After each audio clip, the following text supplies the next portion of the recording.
जय श्री कृष्ण। आप सभी का हमारे चैनल में बहुत बहुत स्वागत है। आशा है आप सभी कुशल मंगल होंगे। कृपया चैनल को लाइक, सब्सक्राइब व शेयर जरूर करें। अथ द्वितीयोऽध्यायः। संजय उवाच तं तथा कृपयाविष्टा मश्रुपूर्णाकुलेक्षणम् विषीदन्तमिदं वाक्यमुवाच मधुसूदनः। संजय बोले, उस प्रकार करुणा से व्याप्त और आंसुओं से पूर्ण तथा व्याकुल नेत्रों वाले शोक युक्त उस अर्जुन के प्रति भगवान मधुसूदन ने यह वचन कहा। श्री भगवान उवाच कुतस्त्वाकस्मलमिदं विषमे समुपस्थितम् अनार्यजुष्टं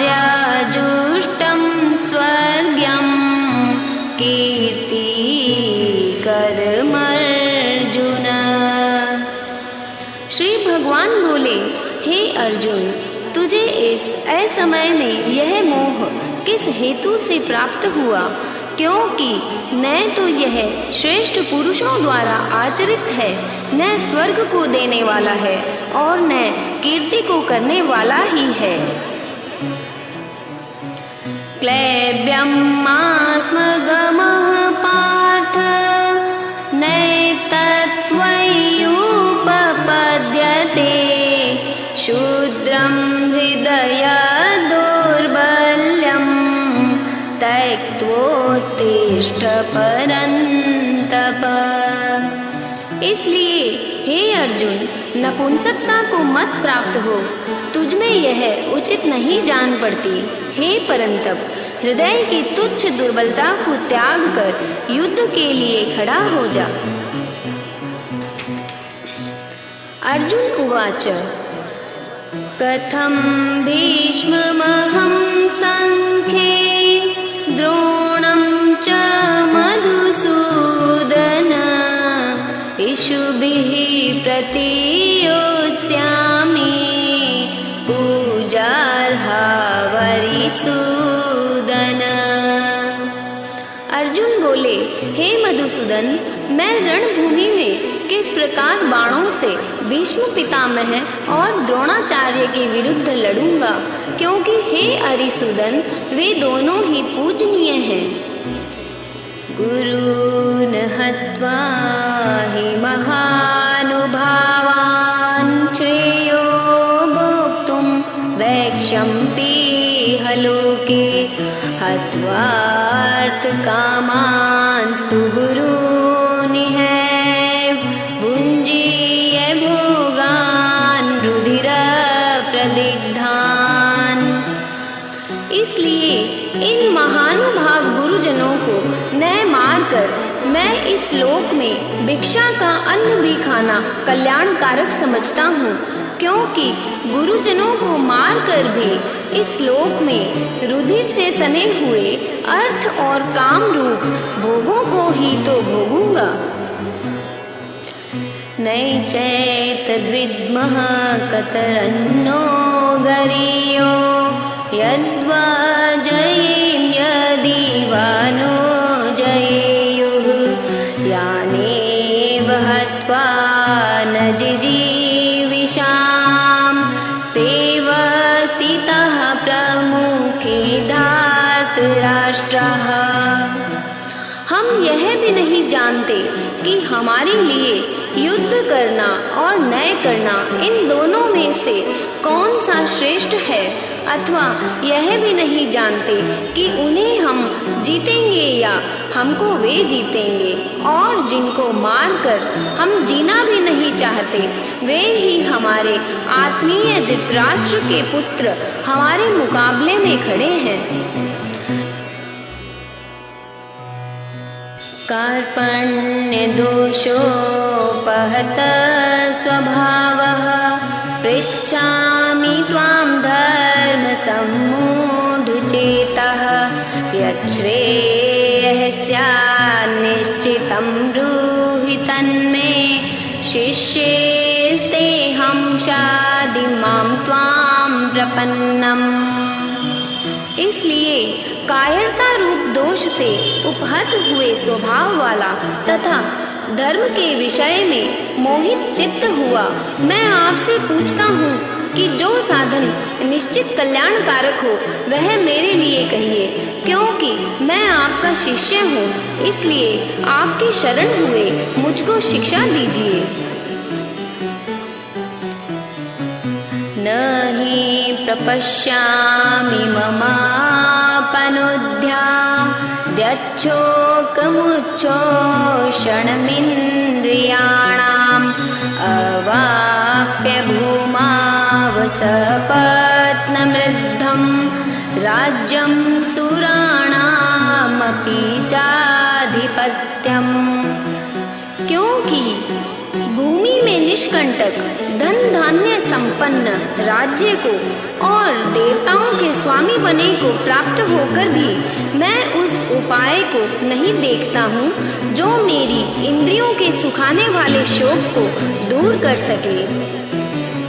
संजय उवाच एवमुक्त्वा ऋषिकेशं गुडाकेशः परन्तप न योत्स्य इति गोविन्द मुक्त्वा तूष्णीं बभूवः। संजय बोले, हे राजन, निद्रा को जीतने वाले अर्जुन अंतर्यामी श्री कृष्ण महाराज के प्रति इस प्रकार कहकर फिर श्री गोविंद भगवान से युद्ध नहीं करूँगा यह स्पष्ट कहकर चुप हो गए। तमोवाच ऋषिकेशः प्रहसन्नीव भारत सेनयोरुभयोर्मध्ये विषीदन्तमिदं वचः।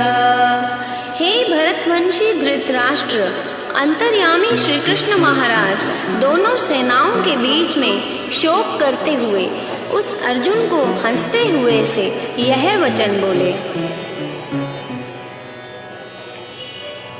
श्री भगवान उवाच अशोचानन्वशोचस्त्वं प्रज्ञावादांश्च भाससे गतासूनश्च नानुशोचन्ति पंडितः। श्री भगवान बोले, हे अर्जुन, तू नए शोक करने योग्य मनुष्यों के लिए शोक करता है और पंडितों के से वचनों को कहता है, परंतु जिनके प्राण चले गए हैं उनके लिए और जिनके प्राण नहीं गए हैं उनके लिए भी पंडित जन शोक नहीं करते। न त्वेवाहं जातु नासं न त्वं नेमे जनाधिपः नैचैव न भविष्यामः सर्वे वयमतः परम्। न तो ऐसा ही है कि मैं किसी काल में नहीं था, तू नहीं था, अथवा ये राजा लोग नहीं थे, और न ऐसा ही है कि इससे आगे हम सब नहीं रहेंगे।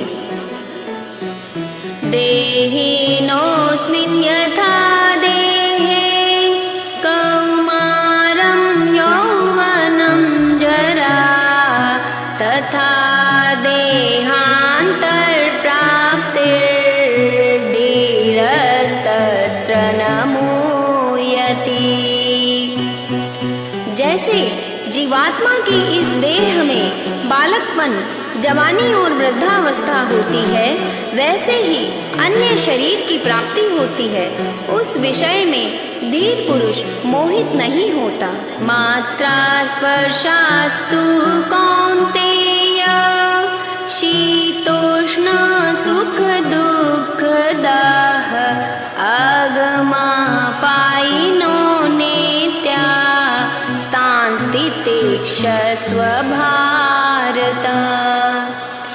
कुंती पुत्र, सर्दी गर्मी और सुख दुख को देने वाले इंद्रिय और विषयों के संयोग तो उत्पत्ति विनाशशील और अनित्य हैं, इसलिए हे भारत उनको तू सहन कर। यम ही न व्यथयन्ते ते पुरुषं पुरुषर्षभ सम दुःख सुखम धीरम सौमृतत्वाय कल्पते। क्योंकि हे पुरुष श्रेष्ठ, दुख सुख को समान समझने वाले जिस धीर पुरुष को ये इंद्रिय और विषयों के संयोग व्याकुल नहीं करते, वह मोक्ष के योग्य होता है। ना सतो विद्यते भावो ना भावो विद्यते सतः उभयोरपि द्रष्टोऽन्तः स्त्वन्योस्तत्त्वदर्शिभिः। असत वस्तु की तो सत्ता नहीं है और सत्य का अभाव नहीं है। इस प्रकार इन दोनों का ही तत्वज्ञानी पुरुषों द्वारा देखा गया है। अविनाशी तु तद्विद्धि येन सर्वमिदं ततं विनाशं व्ययस्यास्य न कश्चित् कर्तुमर्हति। नाश रहित तो तू उसको जान जिससे यह संपूर्ण जगत दृश्य वर्ग व्याप्त है। इस अविनाशी का विनाश करने में कोई भी समर्थ नहीं है। अंतवन्त इमे देहा नित्यस्योक्तः शरीरिणः अनाशिनो प्रमेयस्य तस्माद्युध्यस्व भारत। इस नाश रहित अप्रमेय नित्य स्वरूप जीवात्मा के ये सब शरीर नाशवान कहे गए हैं, इसलिए हे भरतवंशी अर्जुन तू युद्ध कर। य एनं वेत्ति हन्तारं यश्चैनं मन्यते हतम् उभौ तौ न विजानीतो नायं हन्ति न हन्यते।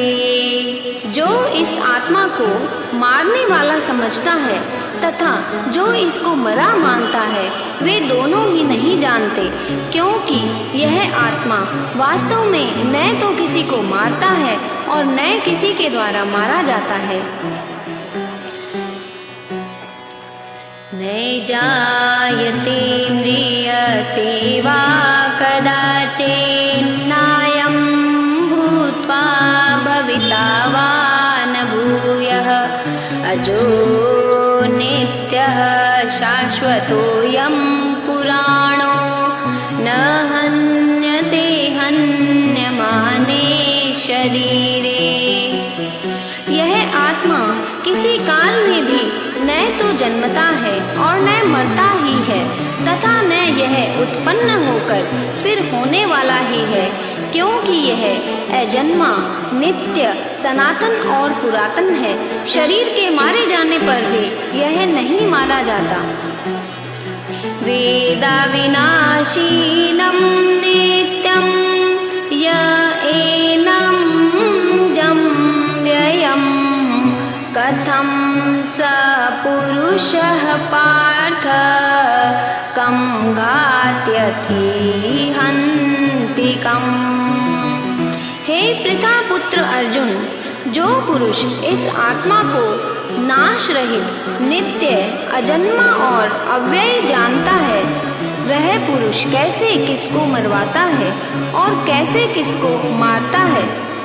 वासांसि जीर्णानि यथा विहाय नवानि गृह्णाति नरोपराणि तथा शरीराणि विहाय जीर्णान्यन्यानि संयाति नवानि देहि। जैसे मनुष्य पुराने वस्त्रों को त्याग कर दूसरे नए वस्त्रों को ग्रहण करता है, वैसे ही जीवात्मा पुराने शरीरों को त्याग कर दूसरे नए शरीरों को प्राप्त होता है। नैनं छिन्दन्ति शस्त्राणि नैनं दहति पावकः नैचैनं क्लेदयन्त्यापो न शोष्यति मारुतः।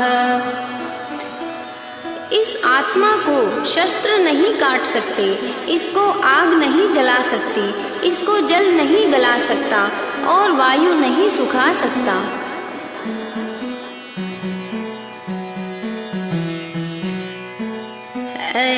अच्छेद्योऽयं धार्योऽयं क्लेद्यो शोष्य एव च नित्यः सर्वगतः स्थाणोर्चलोऽयं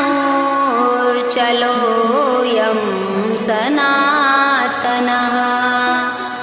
क्योंकि यह आत्मा अछेद्य है, यह आत्मा अधाह्य, अक्लेद्य और निःसंदेह अशोष्य है तथा यह आत्मा नित्य, सर्वव्यापी, अचल, स्थिर रहने वाला और सनातन है। अव्यक्तोऽयं चिन्त्योऽयं विकार्योऽयमुच्यते तस्मादेवं विदित्वैनं नानुशोचितुमर्हसि। यह आत्मा अव्यक्त है, यह आत्मा अचिंत्य है और यह आत्मा विकार रहित कहा जाता है। इससे हे अर्जुन, इस आत्मा को उपयुक्त प्रकार से जानकर तू शोक करने को योग्य नहीं है, अर्थात तुझे शोक करना उचित नहीं है।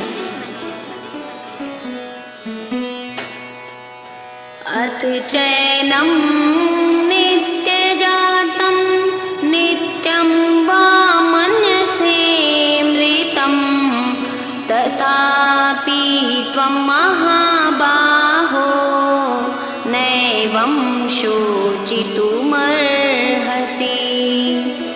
किंतु यदि तू इस आत्मा को सदा जन्मने वाला तथा सदा मरने वाला मानता हो तो भी हे महाबाहो, तू इस प्रकार शोक करने को योग्य नहीं है।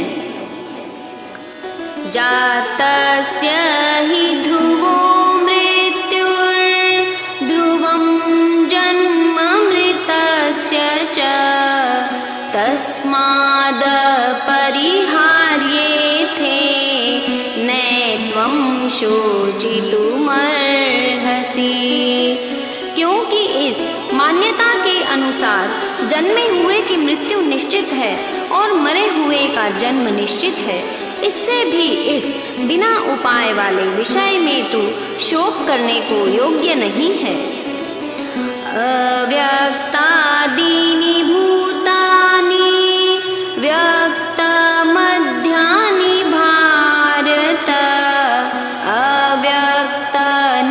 अव्यक्तनिधनान्येव तत्र का परिदेवना। हे अर्जुन, संपूर्ण प्राणी जन्म से पहले अप्रकट थे और मरने के बाद भी अप्रकट हो जाने वाले हैं, केवल बीच में ही प्रकट हैं। फिर ऐसी स्थिति में क्या शोक करना है। आश्चर्यवत् पश्यति कश्चिदेन वाश्चर्यवद्वदति तथैव चान्यः आश्चर्यवच्चैनमन्यः शृणोति श्रुत्वाप्येनं वेद न चैव कश्चित्। कोई एक महापुरुष ही इस आत्मा को आश्चर्य की भांति देखता है और वैसे ही दूसरा कोई महापुरुष ही इसके तत्व का आश्चर्य की भांति वर्णन करता है, तथा दूसरा कोई अधिकारी पुरुष ही इसे आश्चर्य की भांति सुनता है और कोई कोई तो सुनकर भी इसको नहीं जानता।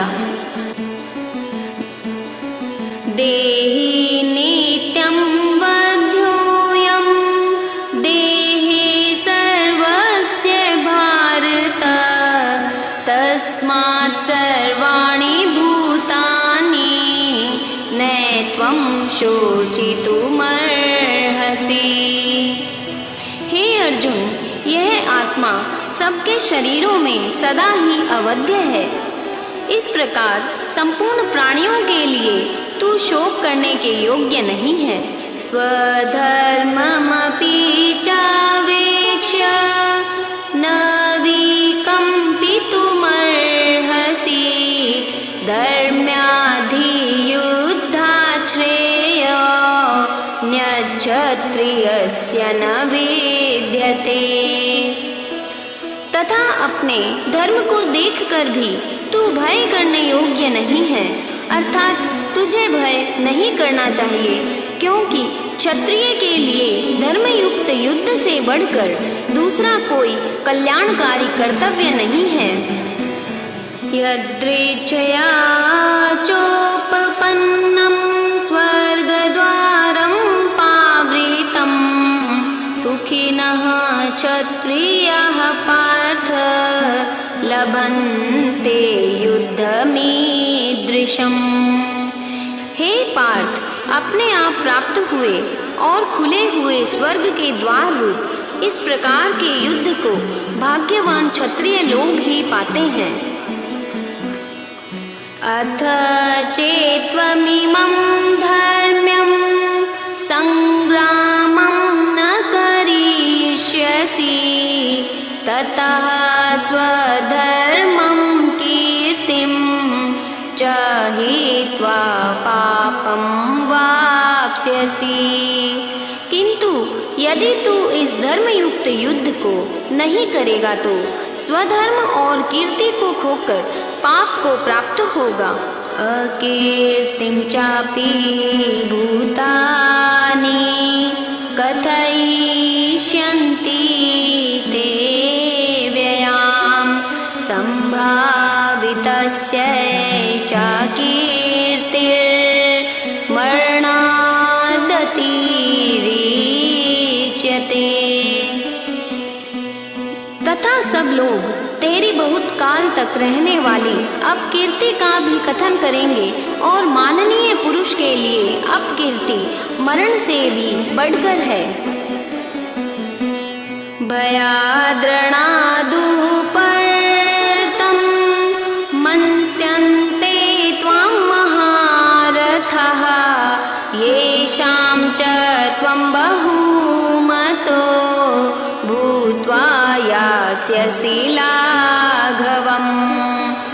और जिनकी दृष्टि में तू पहले बहुत सम्मानित होकर अब लघुता को प्राप्त होगा, वे महारथी लोग तुझे भय के कारण युद्ध से हटा हुआ मानेंगे। अवाच्यवादांश बहून् वदिष्यन्ति तवाहिताः निन्दन्तस्तव सामर्थ्यं ततो दुःखतरं नु किम्। तेरे वैरी लोग तेरे सामर्थ्य की निंदा करते हुए तुझे बहुत से न कहने योग्य वचन भी कहेंगे, उससे अधिक दुख और क्या होगा। हतो वा प्राप्स्यसि स्वर्गं जित्वा वा भोक्ष्यसे महीम् तस्मादुत्तिष्ठ कौन्तेय युद्धाय कृतनिश्चयः। या तो तू युद्ध में मारा जाकर स्वर्ग को प्राप्त होगा अथवा संग्राम में जीतकर पृथ्वी का राज्य भोगेगा। इस कारण हे अर्जुन, तू युद्ध के लिए निश्चय करके खड़ा हो जा। सुख दुखे समे कृत्वा लाभालाभौ जया जयो ततो युद्धाय युज्यस्व नैवं पापं जय पराजय, लाभ हानि और सुख दुख को समान समझकर उसके बाद युद्ध के लिए तैयार हो जा। इस प्रकार युद्ध करने से तू पाप को नहीं प्राप्त होगा।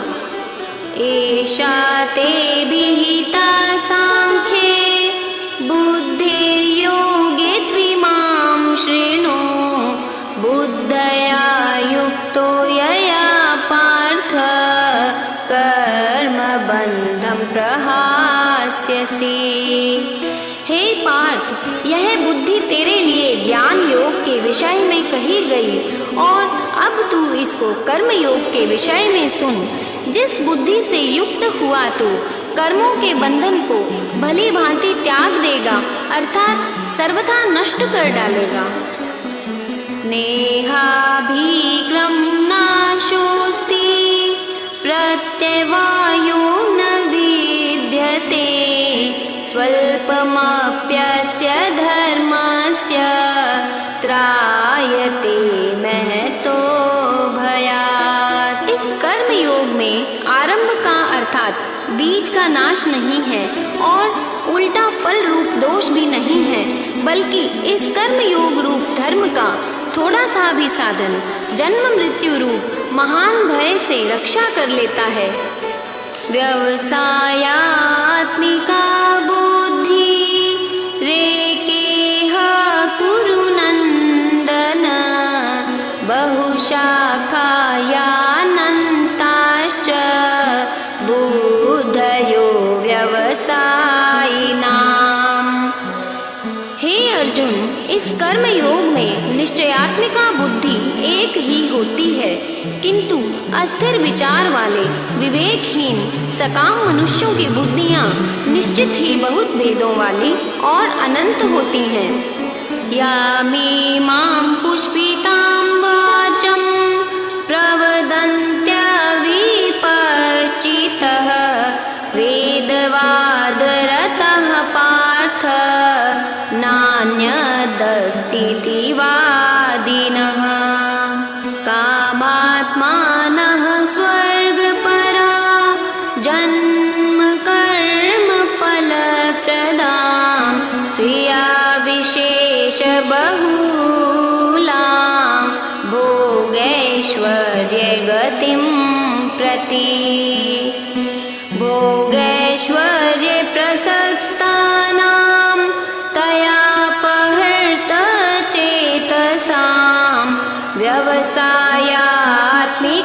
बुद्धिः समाधौ न विधीयते। हे अर्जुन, जो भोगों में तन्मय हो रहे हैं, जो कर्मफल के प्रशंसक वेद वाक्यों में ही प्रीति रखते हैं, जिनकी बुद्धि में स्वर्ग ही परम प्राप्य वस्तु है और जो स्वर्ग से बढ़कर दूसरी कोई वस्तु ही नहीं है, ऐसा कहने वाले हैं, वे अविवेकी जन इस प्रकार की जिस पुष्पित अर्थात दिखाऊ शोभायुक्त वाणी को कहा करते हैं, जो कि जन्म रूप कर्म फल देने वाली एवं भोग तथा ऐश्वर्य की प्राप्ति के लिए नाना प्रकार की बहुत सी क्रियाओं का वर्णन करने वाली है, उस वाणी द्वारा जिनका चित्त हर लिया गया है, जो भोग और ऐश्वर्य में अत्यंत आसक्त हैं, उन पुरुषों की परमात्मा में निश्चयात्मिका बुद्धि नहीं होती। त्रैगुण्य विषया वेदा निस्त्रैगुण्यो भवार्जुन निर्द्वन्द्वो नित्यसत्त्वस्थो निर्योगक्षेम आत्मवान्। हे अर्जुन, वेद उपर्युक्त प्रकार से तीनों गुणों के कार्य रूप समस्त भोगों एवं उनके साधनों का प्रतिपादन करने वाले हैं, इसलिए तू उन भोगों एवं उनके साधनों में आसक्तिहीन हर्ष शोकादि द्वंद्वों से रहित नित्य वस्तु परमात्मा में स्थित योग क्षेम को न चाहने वाला और स्वाधीन अंतःकरण वाला हो। यावानर्थ उदपाने सर्वतः संप्लुतोदके तावान् सर्वेषु वेदेषु ब्राह्मणोऽप्यकल्पते। परिपूर्ण जलाशय के प्राप्त हो जाने पर छोटे जलाशय में मनुष्य का जितना प्रयोजन रहता है, ब्रह्म को तत्व से जानने वाले ब्राह्मण का समस्त वेदों में उतना ही प्रयोजन रह जाता है। कर्मण्येवाधिकारस्ते मा फलेषु कदाचन मा कर्मफल हेतुर्भूर्मा ते संगो सत्वकर्मणि। तेरा कर्म करने में ही अधिकार है, उसके फलों में कभी नहीं। इसलिए तू कर्मों के फल का हेतु मत हो तथा तेरी कर्म न करने में भी आसक्ति न हो। योगस्थः कुरु कर्माणि संगं त्यक्त्वा धनञ्जय सिद्धयोः समो भूत्वा समात्वं योग उच्यते। हे धनंजय, तू आसक्ति को त्याग कर तथा सिद्धि और असिद्धि में समान बुद्धि वाला होकर योग में स्थित हुआ कर्तव्य कर्मों को कर। समत्व ही योग कहलाता है। दूरेण यावरं कर्म बुद्धि योगा धनंजय बुद्धौ शरणमन्विच्छ कृपणः फलहेतवः। इस समत्व रूप बुद्धि योग से सकाम कर्म अत्यंत ही निम्न श्रेणी का है। इसलिए हे धनंजय, तू समबुद्धि में ही रक्षा का उपाय ढूंढ, अर्थात बुद्धि योग का ही आश्रय ग्रहण कर, क्योंकि फल के हेतु बनने वाले अत्यंत दीन हैं। बुद्धि युक्तो जहातिह उभे सुकृत दुष्कृते तस्माद्योगाय युज्यस्व योगः कर्मसु कौशलम्। समबुद्धि युक्त पुरुष पुण्य और पाप दोनों को इसी लोक में त्याग देता है, अर्थात उनसे मुक्त हो जाता है। इससे तू समत्व रूप योग में लग जा। यह समत्व रूप योग ही कर्मों में कुशलता है, अर्थात कर्म बंधन से छूटने का उपाय है। कर्मजं बुद्धियुक्ता हि फलं त्यक्त्वा मनीषिणः जन्मबन्धविनिर्मुक्तः पदं गच्छन्त्यनामयम्।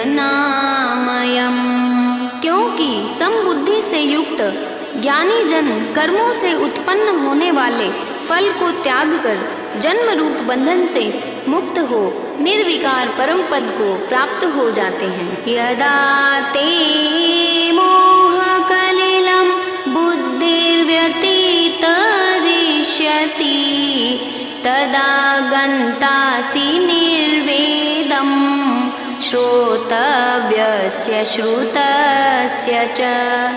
जिस काल में तेरी बुद्धि मोह रूप दलदल को भली भांति पार कर जाएगी, उस समय तू सुने हुए और सुनने में आने वाले इस लोक और परलोक संबंधी सभी भोगों से वैराग्य को प्राप्त हो जाएगा। श्रुति विप्रतिपन्ना ते यदा स्थास्यति निश्चला समाधावचला बुद्धिस्तदा योगं वाप्स्यसि।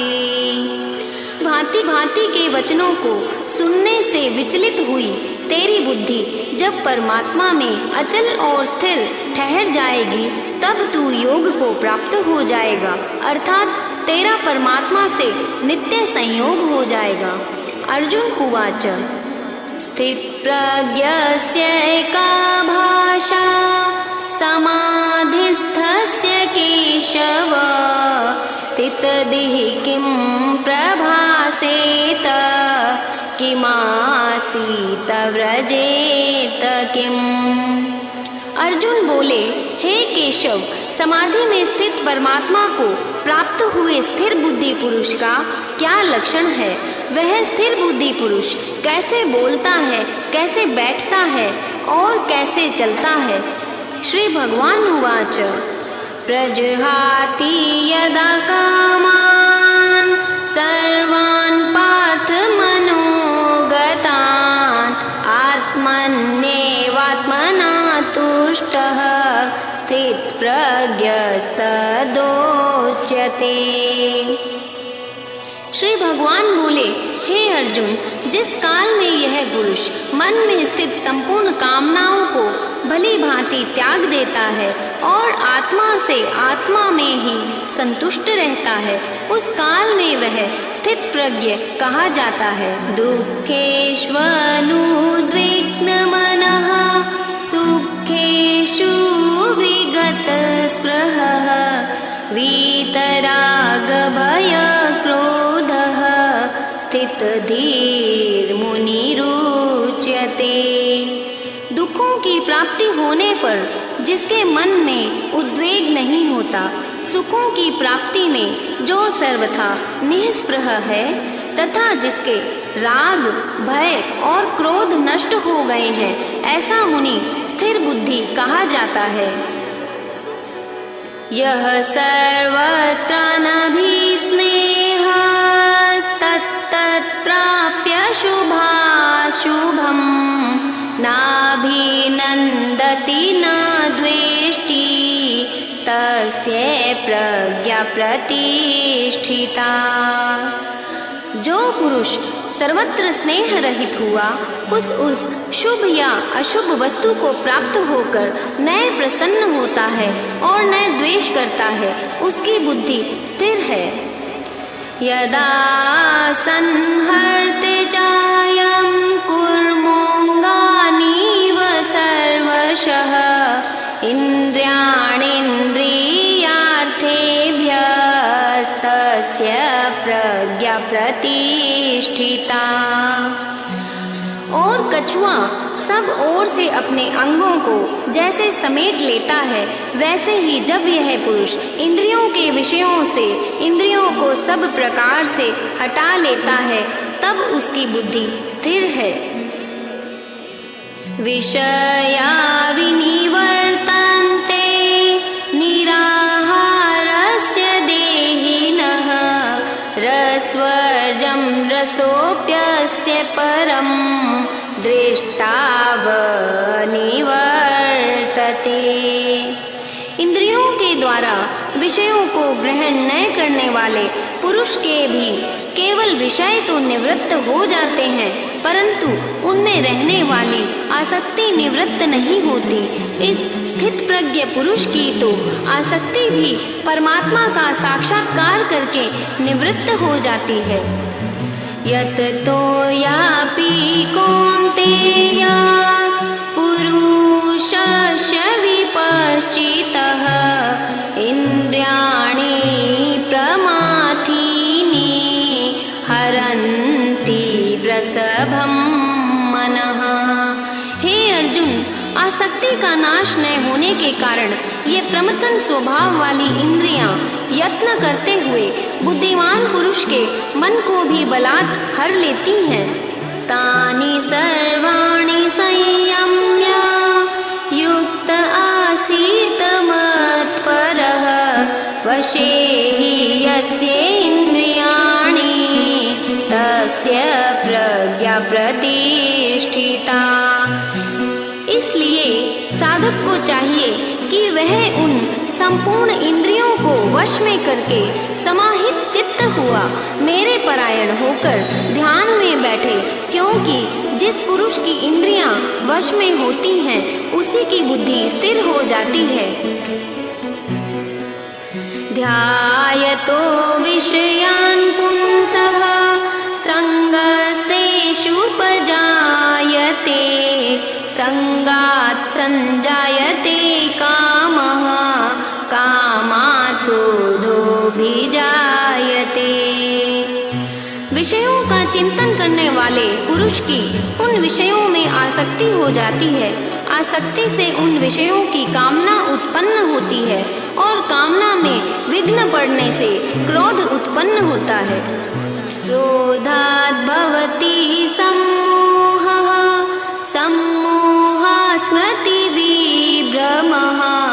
स्मृतिभ्रंशाद बुद्धिनाशो बुद्धिनाशात् प्रणश्यति।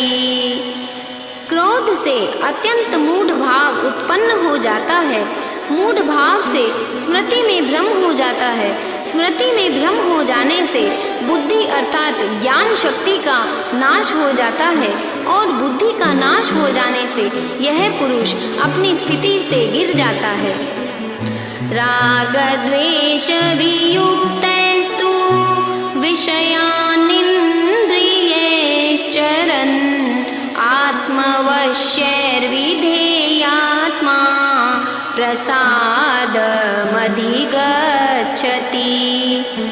परंतु अपने अधीन किए हुए अंतःकरण वाला साधक अपने वश में की हुई राग द्वेष से रहित इंद्रियों द्वारा विषयों में विचरण करता हुआ अंतःकरण की प्रसन्नता को प्राप्त होता है।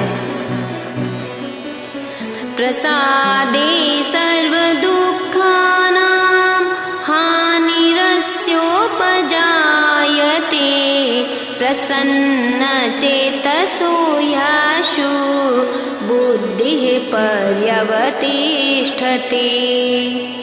अंतःकरण की प्रसन्नता होने पर इसके संपूर्ण दुखों का अभाव हो जाता है और उस प्रसन्न चित्त वाले कर्मयोगी की बुद्धि शीघ्र ही सब ओर से हटकर एक परमात्मा में ही भली भांति स्थिर हो जाती है। नास्ति बुद्धिर्युक्तस्य न चायुक्तस्य भावना न चाभावयतः शान्तिर्शान्तस्य कुतः सुखम्। न जीते हुए मन और इंद्रियों वाले पुरुष में निश्चयात्मिका बुद्धि नहीं होती और उस अयुक्त मनुष्य के अंतःकरण में भावना भी नहीं होती तथा भावनाहीन मनुष्य को शांति नहीं मिलती और शांति रहित मनुष्य को सुख कैसे मिल सकता है। इंद्रियाणां हि चर्तां यन्मनोनुविधीयते तदस्य हरति प्रज्ञां वायुर्नावमिवाम्भसि।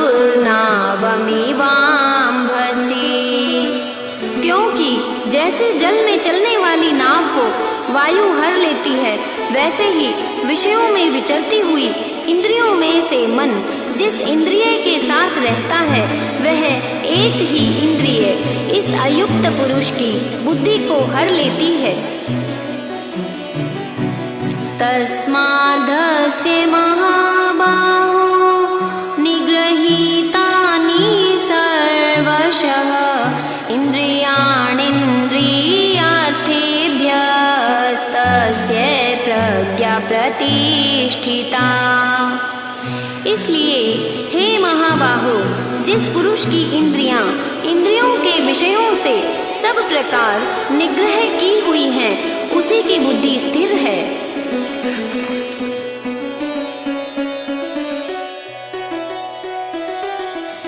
या निशा सर्वभूतानां तस्यां जागर्ति संयमी यस्यां जागृति भूतानि सा निशा पश्यतो मुनेः। संपूर्ण प्राणियों के लिए जो रात्रि के समान है, उस नित्य ज्ञान स्वरूप परमानंद की प्राप्ति में स्थित प्रज्ञ योगी जागता है और जिस नाशवान सांसारिक सुख की प्राप्ति में सब प्राणी जागते हैं, परमात्मा के तत्व को जानने वाले मुनि के लिए वह रात्रि के समान है। आपूर्यमाणमचल प्रतिष्ठं समुद्रमापः प्रविशन्ति यद्वत् तद्वत् कामायं प्रविशन्ति सर्वे स शान्तिमाप्नोति नैकामकामी।